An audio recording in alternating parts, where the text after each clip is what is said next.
السلام علیکم عنوان میں نے تمہیں معاف کیا۔ ایک دن آدھی رات کے وقت مالک کی اچانک آنکھ کھل گئی تو اس کی نگاہ حضرت رابعہ بصری کی کوٹھڑی کی طرف چلی گئی۔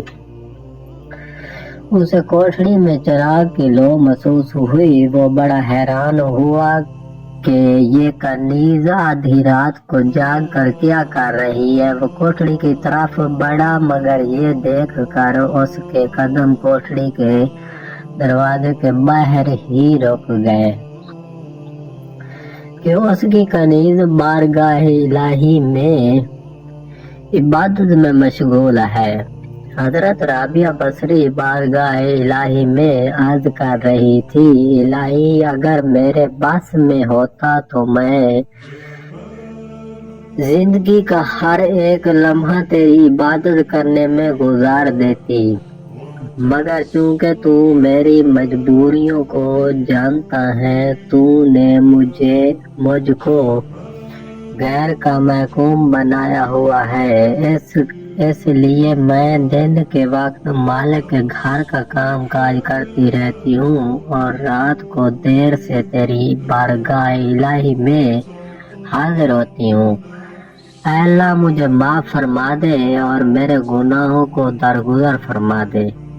مالک نے جب یہ منظر دیکھا تو حیران رہ گیا۔ اس کے دل کی سختی یہ منظر دیکھتے ہی نرمی میں بدل گئی۔ اسے اپنے کیے پر پچھتاوا آنے لگا کہ میں نے اس چھوٹی سی بچی پر کس قدر ظلم ڈھائے ہیں کہ ہر وقت گھر کے کاموں میں ہی الجھائے رکھا، اور بچی کا یہ حال ہے۔ اس چھوٹی سی عمر میں اللہ تعالیٰ کی عبادت میں راتوں کو مشغول رہتی ہے۔ اسی وقت اس نے اپنے دل میں اس بات کا عہد کیا کہ صبح ہوتے ہی اپنی زیادتیوں کا ازالہ کروں گا۔ وہ یہ ارادہ کر کے واپس اپنے کمرے میں چلا آیا تاکہ حضرت رابعہ بصری کی عبادت میں خلل نہ پڑے۔ کمرے میں آیا تو نیند اس سے سو کو دور چلی گئی تھی۔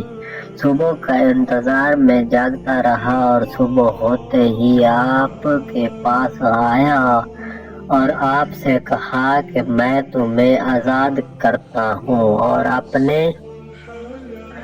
گناہوں کی معافی مانگتا ہوں کہ لا علمی میں مجھ سے بہت زیادتیاں ہوئی ہیں۔ میری خواہش ہے کہ تم اس گھر میں قیام کرو تاکہ میرے گھر میں برکت رہے۔ اگر تم یہاں قیام کرنا پسند نہ فرماؤ اور کہیں اور جانا چاہیں تو تمہاری مرضی ہے۔ حضرت رابعہ بصری نے فرمایا، میں تمہیں معاف کیا۔